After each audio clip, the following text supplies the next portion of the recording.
What's going on, everyone? Mitesh here, and the Pixel 4 was just released a few months back, but with how fast the smartphone game moves, it's already old news. And to prove that, today we have our first look at the upcoming mid-range Pixel 4a, courtesy of OnLeaks 91 Mobile. So let's talk about what's probably going to be the best-selling Pixel phone of 2020. Alright, so let's not dance around it. This is what the Pixel 4a is going to look like according to OnLeaks. And with how accurate Pixel leaks tend to be, this is probably exactly what we're going to get when it's announced officially in May 2020. And from these leaks, we can already tell a bunch of stuff about this device, starting with the design.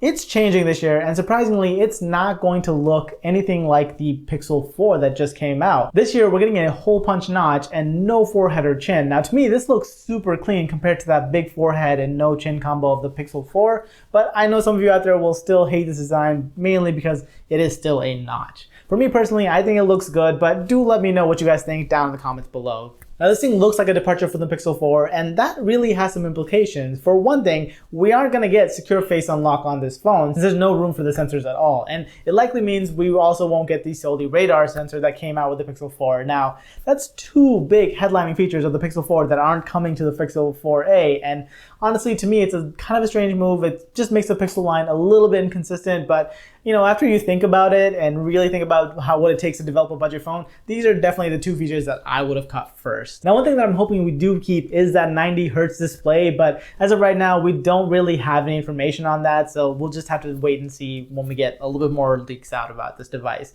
Now, the display is likely to be a little bit larger thanks to the fact that it just doesn't have a forehead or a chin, and it's about the same size as the Pixel 3a lineup. So that's great. We'll also keep that dual speaker setup that we had on the Pixel 3 line and that we have on the Pixel 4, so that's always great. At least it's going to be great to watching videos on the Pixel 4a when it comes out. And the last thing that we can really glean from these images is regarding the cameras, or rather the singular camera on the square bump in the back. Now, I have to assume they made this choice of a square bump just because, you know, just to make the Pixel 4a look like the Pixel 4. But I think it looks really weird. First of all, the flash is in the upper left hand where normally the camera goes, and the camera is in the bottom right of the square camera bump, and I just think it looks really weird. I assume there's some other sensors in there for like autofocus and things like that, but it honestly just looks like a really weird thing to me. And the fact that you're lacking a secondary camera isn't really shocking, but it is kind of a disappointment considering that last year you could buy the Pixel 3a or the Pixel 3 and you would have the same exact camera experience. Whereas this year, if you really want the best camera experience, if you want that secondary camera, you have to buy the Pixel 4.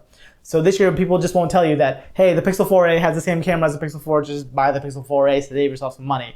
This year, it doesn't work like that. If you want the most cameras you want, then you gotta buy the Pixel 4. And the other thing we can see on the back of the phone is the fingerprint reader. Since we don't have face unlock, it makes sense. We keep the fingerprint reader. Oh, and another great thing that's coming back this year is the headphone jack. I honestly don't know how long we're gonna keep this connector around, especially even in the A series phones, but it's good to see come back in a year when almost no phones will have a headphone jack. And finally, we should see an upgrade this year to the processor, of course. It hasn't been confirmed whether we're going to get the Snapdragon 730 or the 765. I'm really hoping for the 765 because I've heard good things about it. But either way, both of those CPUs are a big step up from the Pixel 3a 670 from last year.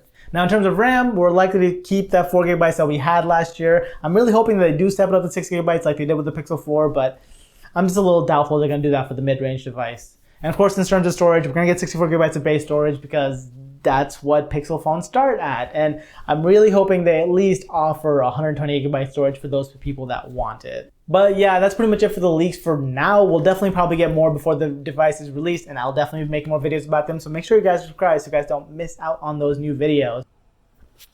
Hey, so before I even finish editing this video, we got some more leaks thanks to Dave2D, who normally doesn't leak a lot of things, but this time he has. So the main things that he put out, which you guys can check out his video over here, but the main things that he said in his video were the fact that we're only going to get a Pixel 4a this year, no 4a XL. So that's interesting news. I'm really not sure why this is happening, but we'll see once it gets closer to the release time. The only other piece of news that he had was the fact that we're also going to get a new color this year called Arctic Blue. So it's going to be like this pale blue color, which I like. You guys know me, I like my colors, so I might end up picking up that one. But yeah, that's it so far for the leaks. Back to the video. But to me, the Pixel 4a right now is shaping up to be a really interesting device. Not great necessarily, but definitely an interesting device. So yeah, that's pretty much it for this video. Like this one if you liked it, subscribe if you guys loved it, and I will catch you guys in the next one. Bye!